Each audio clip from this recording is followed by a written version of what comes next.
I'm super excited to bring on our next guest. He's heading into his first season as the head coach and assistant general manager of the Merritt Centennials in the KIJHL. He's had stops for the Valley West Giants, the Fraser Valley Thunderbirds in the U16, U17, and U18 ranks before. He also coached briefly for the Fort McMurray Oil Barons in the AJHL. I'm super excited to bring on Wes McLeod. How's it going, Wes? Hey, Wes. Good. Thanks for having me. I don't know you've coached in Fort Mac. Coached in Fort Mac for a year, yeah. I didn't know that. Coached in 16, 17, I want to say. Oh, geez, man. I didn't know that. I didn't know that about you before. Yeah. Did we meet? Have we met you at that point? Probably. I think I met you when you were in Pee Wee, maybe Bantam. Yeah, around then. Yeah. I was gonna say that was kind of that's right at that time. Then, yeah. Yeah. Oh, okay. Yeah. Okay. Yeah. I mean, we'll kind of just go the same way we have with all these interviews, I guess. So, what are kind of your hockey roots? Like, how'd you first get into it in the first place? Where'd you grow up playing, and just kind of the beginning of your hockey story? Yeah. So, according to my parents, my first word was beret. So that was when the Canucks were in that 94 cup run there. And I guess it was on the TV every day. And I somehow picked up beret before mom and dad. So I think from that perspective, it's kind of right from day one there in my roots. It was always on the TV when I was growing up. And I just fell in love with it at a young age and got into playing at a young age. I started when I was 5 years old. And I used to go to Bill and Ralph's quite a bit, who I'm sure you were fond of. And we do a lot of work with Bill and Ralph when we were in our younger days. And then I just kind of continued from there. Got to play my minor hockey in Mission minor hockey up until I graduated in midget. Also spent some time at the Yale Academy. Back when I was there, it was a skills academy. It wasn't the teams yet. So we'd go to class and then go to the ice times during the lunch hour and the last block or however it worked out. And we do some skills there. So had some experience within the academy kind of realm, and then went off to play junior hockey in beautiful Kimberley, British Columbia, which I know Joe just spent some time recently. And good spot. Really good spot. Had a great year there, and kind of got my feet wet in the junior hockey realm of things. And then came back, played one game for the Mission. They were called the Icebreakers at the time. So I played one game in my hometown, and then the next day it was kind of a shit show there, for lack of better words, and decided to ask to be moved on. And I was lucky that I ended up in Ridge Meadows with the Flames, and I was there for 2 years and had a really good experience there. And then from there, I thought I was done hockey forever. It was, I'm sure you guys have both felt it too at points where you get a little bit burnt out, and it's almost like you don't want to go to the rink anymore. And that's kind of the state that I was at when I graduated from junior and started working full time, and you start making money and, doing some other things. And then got a call one day about coming to coach Maple Ridge's Bantam A2 team as an assistant. And I said no about 5 times to the guy that was asking me. And finally on the 6th time, I decided to show up, and then the rest is kind of history. I enjoyed it. It was just felt like it was the right place to be, and seeing the players get better and the passion that they had to improve, it was something that kind of became addicting. Wow, no, that's awesome. Wow, that was very well told. Real quick, I just want to go back and ask a little bit more about your time in Kimberley. I was just gonna ask too. Yeah. Yeah, I mean, you've kind of come full circle now. Coaching a KIJHL team. That's where you played. The first bit of your junior career. But what was it like playing in Kimberley that year? What was the playoff atmosphere like? Maybe particularly in away barns in the playoffs. What was that whole experience? It's a very, very competitive division, and it still is to this day. Obviously, in those smaller towns, it's the only, you're the big show in town. So when you walk down the street, everybody knows who you are. And, you go to Fernie, and it's sold out barn, and you've got, Australians dumping beer on your head in the penalty box. And it's they're trying to get down to your dressing room after games and start fights and whatever, and it gets pretty wild in there for sure. So that division especially was pretty cool to be a part of for that year. We ended up playing Fernie in the first round, and I believe they ended up sweeping us. They had a good team that year, and we were young, and we ended up trading some pieces away at the deadline. But really cool experience to go through that. And to this day, like I still kind of keep tabs, obviously, on Kimbo and just the league as a whole. And that's kind of how I, ended up in Merritt as well. Okay. I was just gonna say how if you could compare it to how it is now, but I guess you haven't really had the experience yet. You looking forward to that road trip, or do you go there this year? No, they're coming here early October. Okay. We've got the Nelson, Castlegar, Spokane, Beaver Valley, and that's a completely different trip, man. That's long. That's a long bus ride. Yeah. So we're looking forward to it. We go down there twice. So we have a 3-game road trip down there, I believe, in middle of November, and then we have a 2-game road trip first week of December, I want to say. So looking forward to those road trips, and those are always the fun, parts of the off ice part of your season, both for the players, but also for the coaches to get to see some of this beautiful province and the other towns that these teams in our league call home. And it's a cool spot to be in terms of being in the Kootenays, especially, and seeing some of those places. Well, yeah, I was just thinking, I didn't even get a chance to congratulate you on getting your feet wet in the KI here, like moving on from U18. You're at U18 with Fraser Valley, obviously.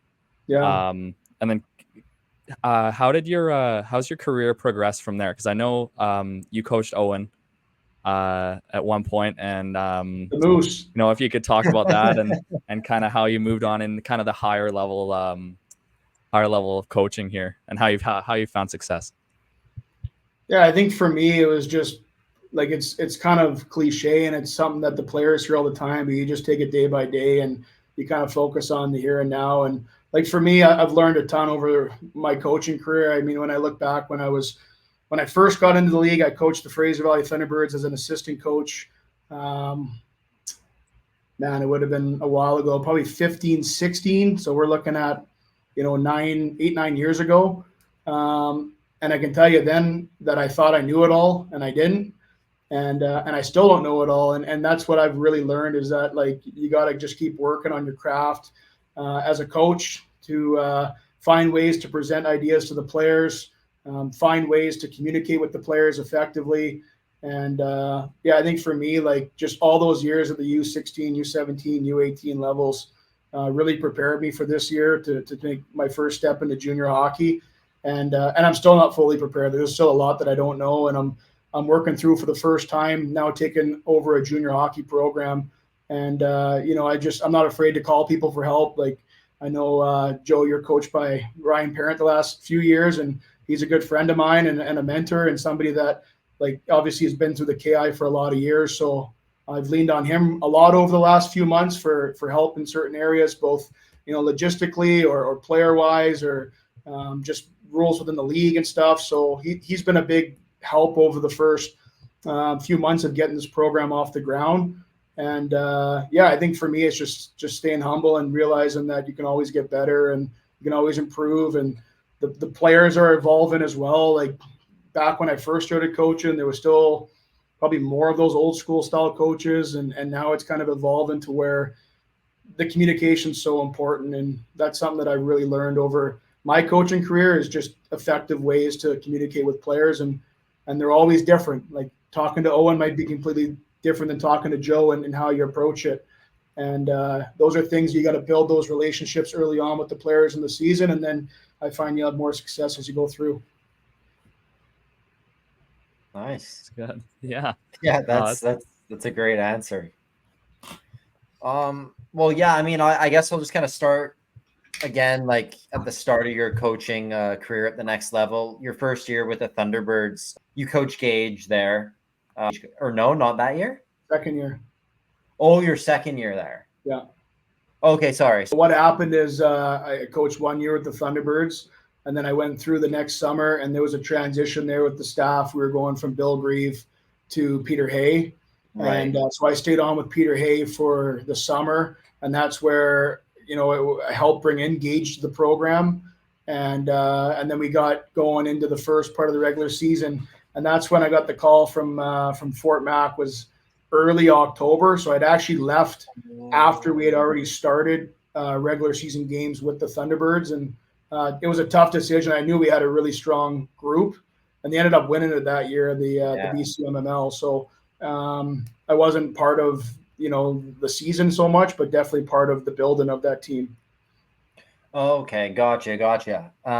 But yeah, so was that kind of when you first met Gage? Because obviously you and him have been pretty close for a long time now. I mean, he's done some coaching for you with your spring programs and stuff like that. So kind of want to talk about what it's been like to watch him grow as a player over the years as a Mission kid. Yeah, no, I've known who Gage is, and I think I met him back when he was in Pee Wee as well, in Mission minor hockey. And then we just kind of grew our relationship from there. Always loved, his skill set with the puck, and his IQ, and just how creative he was at making plays. And when he was younger, he was always undersized, which I think some people, look down at in terms of where they thought he could get to. But the special thing about Gage is that he just doesn't let things affect him. Like, I've had many conversations with him over the years, and like one of the comments he made to me after getting released from the World Juniors, I think he was the last cut there, was like, he was okay with it. He's like, oh, they made a mistake, I'm going to prove them wrong. And like, that's just his mindset towards, any adversity that he faces. It's just like, oh, well, they're wrong, I'm going to prove it to them. And then he goes out and does it. So he's got a very special mindset in terms of how he, thinks about himself and the confidence that he has in his game. And I think that's a big reason why he is where he is today. Nice. Yeah, that's awesome. You got anything here, Joe? Yeah, I was gonna say, obviously moving on from Gage, did you? I don't know if you ever really got a chance to coach Abram, because he's kind of our generation of Gage, kind of at the next step there, and then kind of moving off that, any other really special kids that you've coached that have kind of moved on to the next level there? Yeah, so I never coached Abram either. I coached against him, I think, when Owen was actually playing for us with Valley West, and that T-Birds team was real good and deep. Joe, you might have been on it too, weren't you? I was on that team, yeah. Yeah, you were. Yeah, you guys had a good team that year, and there was a few nights where I think you guys waxed us pretty good. But overall, I mean, Abram's just a special kid too, and like the thing with Abram that I love about the kid is he's just always smiling. He's always like in the best mood. You'll never know if he has a bad day, and his energy is just contagious that way. So, I mean, I've never had the opportunity to coach him full time on a season, but I can imagine that the coaches he's played for probably have said the same thing in terms of the energy that he brings to the group. Yeah. And then, did you, has anyone other than Gage, any really special hockey players that you've coached and like kind of moved on to the next level? I don't even, because like the generation before, we're not really super familiar with. So just wondering, that was kind of one of my questions. Yeah, I mean, like in terms of like full season coached, there's kind of a few players that stand out at the top of my head. One was Brody Stewart. He's playing over in Europe right now. I coached him with the Thunderbirds my first year there with Bill. He played for Kamloops? He did play for Kamloops in the Western League. Yeah. He's a 2000 born player, and he was a special kid to coach too. And now I'm actually coaching against his brother in the league. His brother got a job with 100 Mile as their head coach, so we'll go toe-to-toe at some point here. But like he was special, and then like I've done a lot of work at the BC high performance side of things. So, every year you get to see BC's best. So I've actually been in person for a lot of these top kids that have come out of BC, coached some of them, coached against some of them in the program, whether it's BC Cup or provincial camp. Had the opportunity to go coach Team BC or help coach Team BC at the Canada Winter Games 2 years ago. So again, seeing all the top 2007 age players from our province, and there's some special ones for sure that it's pretty cool to see firsthand. I know at BC Cup in Salmon Arm there, we had a really, really strong team there. Like, it's just all thrown together kind of thing. But I remember our team being like really strong. We kind of walked our way through the first round robin games. We ended up playing Stankoven's team in the finals, and they got a really good goaltending performance. Kind of a no-name goalie, I think, at the time. Like, he wasn't really super high on our radar in terms of making the team, but he stood on his head in the finals, and I think Stankoven got both, and they beat us 2-1. And like, he's a special kid to watch too live. Like, just the way that he gets up and down the ice and protects pucks, and his shot release is crazy to see in person. So he was a pretty cool kid to watch too live. Yeah, I think Stankoven's team knocked my team out of that BC Cup too. You know what? We played them in the round robin and they beat us in shootout, but I think he had 2 goals and the shootout winner. So yeah, he's pretty special. He's unbelievable. Yeah. So maybe that you just mentioned you got the opportunity to coach with Team BC. What was that whole experience like, going to the Canada Winter Games? You were the video coach, I believe. Yeah. So I was on the video coach side of thing, and we had a great staff. It was like, in terms of the immediate staff, it was Brad Bowen, Cam Barker, Chris Shaw, and myself. And just the coolest experience. The hockey part was amazing, but for me, like, everything else that was going on at the Canada Winter Games was just like surreal to see live and in person and be part of it. All the work that goes on behind the scenes, just all the different events that you could go to. Like, I know our players went and supported Team BC wheelchair basketball, like something that I've never seen before and something I never thought that I'd be attending. And all of a sudden I'm there watching these players give their all to win a wheelchair basketball game. And it was like amazing to see that. And then the big, they call it the big ski jump one, where they go, the big air event or whatever it's called. Yeah. And you see these athletes just go soaring through the air in their skis and snowboards. It's just crazy. Like, and again, like, you're not there as just your hockey team. You're there as like Team BC, and you're supporting all these other athletes from your province, and meeting all these different people and coaches and athletes from other sports. So from a experience perspective, it was first class and amazing, and one that I'll cherish for a long time. Yeah, I can imagine that. That seemed amazing. Yeah. Where did you guys go for that? It was in Prince Edward Island, which was that's cool. Yeah, it was very cool. My first time being on the East Coast, and it was kind of held in two communities, Charlottetown, which is the capital there, and then Summerside, which is a beautiful little spot right on the water. And it's just got some great views and places to kind of take in there on the water. Pretty awesome. Nice. Sweet. I was just gonna jump from the BC logo to the logo that's sitting behind you on the wall there. I kind of wanted to ask, like, how how excited you are for this next step, and then 2, like, kind of how it came to be. Merritt's a pretty old organization, like a lot of history there, and kind of how you made the jump from your past coaching jobs to here, and to here, and then like how excited you are to jump into this next step here. Yeah, so extremely excited. I guess I'll take you back to kind of how it all went down. And it wasn't a move that I was necessarily sure I was going to make this season. I thought maybe one more year with the T-Birds would be okay with me. Like, I wasn't in a rush to move up. The T-Birds are hosting TELUS Cup this year, and I knew about that before I took the position. And it was one of the hardest decisions I had to make, was to coach a national championship competing team and a host team, or make the move to junior hockey. And I think for me, most of the decision was based around what program I was going to. And, I had some conversations with our ownership group here early on. And at first I wasn't sure. Like, I wasn't sure if it was the move for me. And as we got talking more and more, like, you could just tell that our our visions aligned in what we both thought was important, and how we saw the vision of the program being built from the ground up. And you don't get that opportunity every day to build a team from scratch. Like, it's very, very rare. And I've done it twice now, because we actually did it. It was Owen's. I guess it was Owen's year, where it was the first year of the Valley West Giants program. So there was U18 at the time. There was no U16 program. They just introduced that. So it's kind of my second go at creating a program from scratch.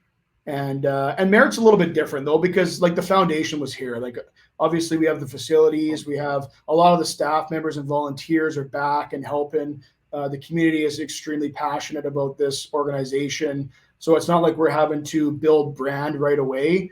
But saying that, there's a lot of things that had to be changed within the organization. And, just being able to put your own spin on it and to create the program and the culture that we set out to do from day one is a pretty cool experience to go through. Nice. So what's the whole experience been like moving there? And I mean, you just mentioned obviously creating a team from scratch, like Merritt made the transition from the BCEHL to the KI. So what's the process like in going about recruiting a whole new team? Because obviously you've guys from everywhere as well. So you've moved there yourself, and now you have to get a whole new team. So yeah, just what's that been like? Yeah, so I've moved here probably full time. Well, I got my place in like early June, and my family has a lake house on Allison Lake. It's about half hour out of town. So for most of the summer, I just stayed at the lake house, and I'd travel back and forth into town to do work. So that was in terms of kind of easing my way into town. I wasn't here full time right away. I kind of got to know some people without actually living here. But the people here are amazing. Like, I just felt so welcome from day one. And again, they're so passionate about this team that, like, anybody that I've come in contact with that, if we needed help with something for the program, like, they're always there to support you and help you and to figure out a way to make it happen. So from that perspective, it's been amazing. In terms of the roster construction, there's been challenges for sure.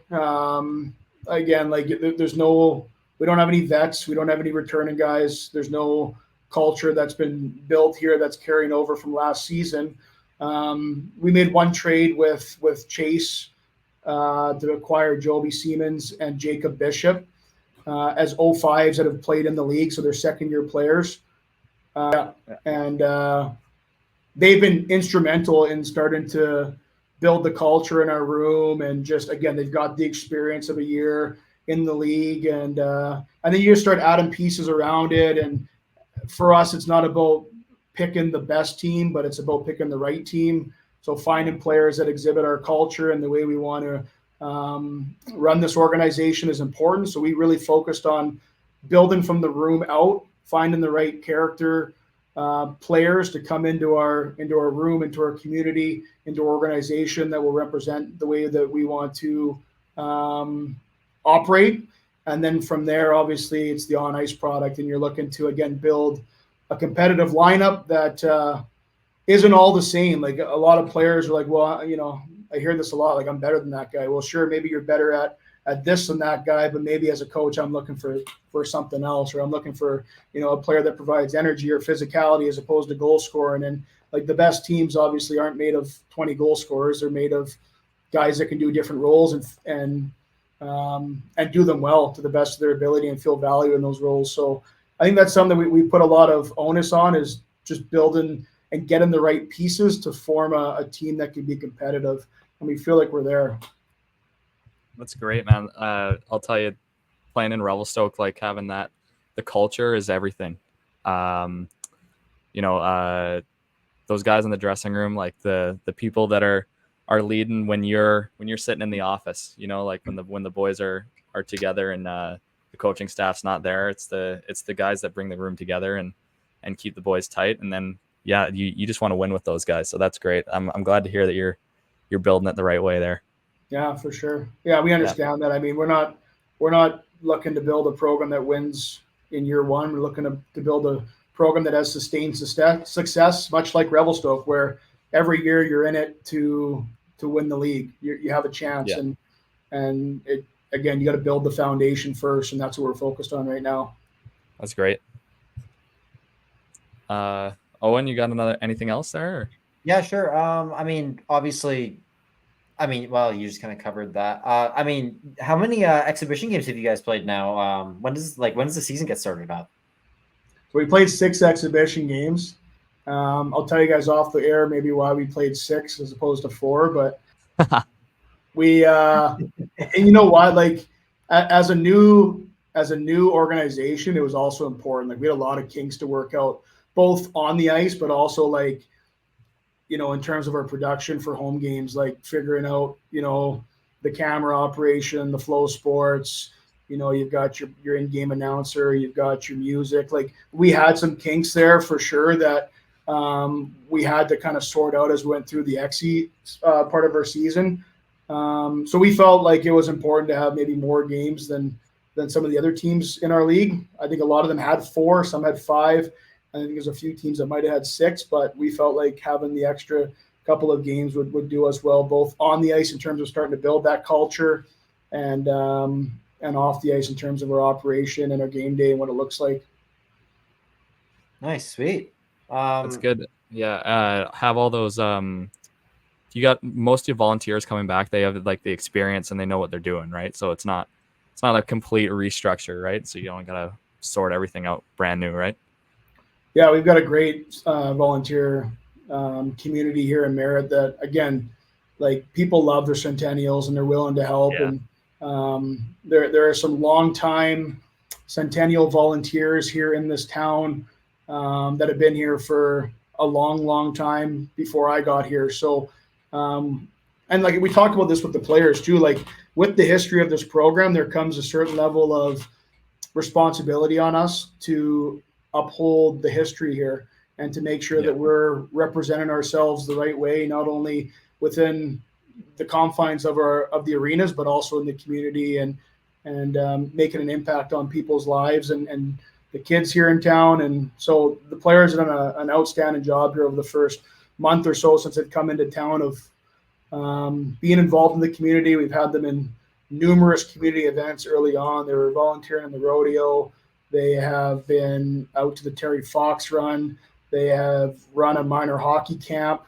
And when I say run a minor hockey camp, like the players have actually run the drills and like created the practice plans and like worked with the kids. And like it was cool to see how our players kind of gelled through that and who was stepping up and who kind of took a back seat to it. So yeah, I mean, overall, it's just been a really good experience. We got some other really important community events coming up here in the near future that we're looking forward to doing. That's great. That's awesome. So, I mean, what kind of then are your future expectations for not only the team, but also yourself? Like, what are your future plans and goals when it comes to coaching and your career? Yeah, so I think for the team, like our goal in year 1 was to be competitive. And I think that we've built the team to do that. What that looks like, I don't know yet. Like we got to obviously get through some of the regular season here to have a better indication of where we're at. But I think we brought in a competitive group that will be a product that Merritt can be proud of.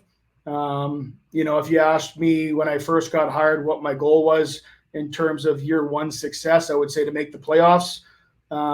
As I've gone through the process, I've focused less on the end goal and more on like the here and now, the day to day, like how can we get better tomorrow? Like what do the players need tomorrow to get better than they are today? And that's kind of just been my mindset, with obviously the long-term goal to be as competitive as we can.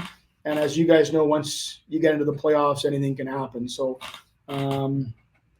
yeah, I think in terms of my mindset, it's more in the present than in the future. But yeah, really excited to see where we kind of fall within the league. And obviously, it starts this weekend in Quesnel, which will be a cool experience because it's their inaugural game back in the KIJHL, and then we go to Williams Lake, which will be on their first weekend in the KIJHL. So we've kind of got a couple of bangers off the hop there with 2 hockey crazy towns that should have lively atmospheres and their inaugural team. So looking forward to that.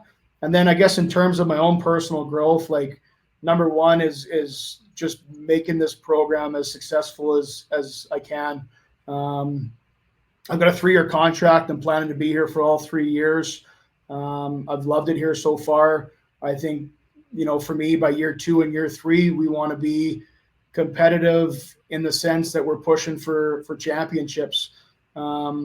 This year I think it's more about just being competitive, and then as we grow, it's about winning and winning championships year after year. And there's a lot of changing and moving parts right now in BC, obviously, with all these teams being labeled as tier 2. And for us, our goal is to be a tier 1 program when the new league gets formed. So we think we're in a really good position for that, and something that we've been put a lot of time and effort into to prepping to make that transition to tier 1. And we feel like the program we run right now is a tier 1 program. Like the amount of hours that's put into it, the amount of staff members, the amount of resources that our players have, and the way the program's set up, I'd put our program pound for pound with many of the CJHL programs in terms of what these players are actually getting.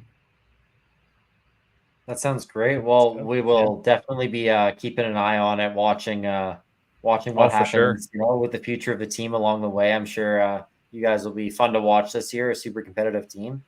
Joey, that was the last question I had. So anything else you got, go for it.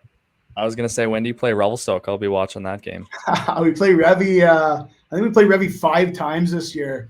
So you're in division. So yeah, we've got a tough division. Like obviously with Revy and Princeton and Sycamoose, like those are 3 good teams last year. We feel like Osoyoos and Kelowna have improved a lot. So there's going to be a lot of competition within our division, and we're looking forward to that. Like at the end of the day, we don't want to play in a division with 4 bottom feeders. Like we want to play good teams every night, and we think that our division is going to produce that. I think our first game against Revelstoke is October 10th or 11th, I want to say. They're coming here, I believe, for the first 3, and then we go to Revelstoke twice in the new year, I want to say. Okay. Which obviously Ryan hasn't set up that way so that he can get all those crazy skiers out to the games. And I was going to say, of course the 3 road games are in the first half of the season there. Yeah. So I sat through the league schedule meeting with Ryan there, and he definitely, he knows when his strengths of his attendance are, and he makes sure that he loads up the back half as much as he can when those skiers are in town. Yeah, then the place is selling out. It's unreal, man. So that's good. I'll be tuning in and watching you guys. Of course, you guys will be in division, so little rivalry maybe forming there. For sure. All right. How are you doing down there, Joe? What's the situation like there? We just finished our first weekend, our opening weekend here. The place was full, man. It was fun. They brought the band out. They had the cheer team out there. Student section was bumping. It was pretty. The beer gardens were going too. Like it was almost like playing in Revelstoke, just with a bunch of college kids. Nice. That's awesome. It was. Did you play? It was pretty. Yeah, I played on Saturday. Cool. I stopped 29-30. So it was pretty Sounds good. like a Joe Kuchaslo performance. Yeah, pretty solid first game for me. I felt pretty good in there, so it was nice. It was good to get the first win too. Yeah. Swept this weekend and then got to go out after. It was pretty fun. Cool. Yeah. You were good when you went out, right? What's that? You were good when you went out? Oh, of course, man. Yeah. I'm responsible. I don't want to get kicked out of the country, man. No, just stay down here. Yeah, no, it's fun. I've been settling in good here, so I'm pretty enjoying it pretty good here. Awesome. That's good. Yeah. I don't have any more questions, Owen. I think it's pretty solid interview.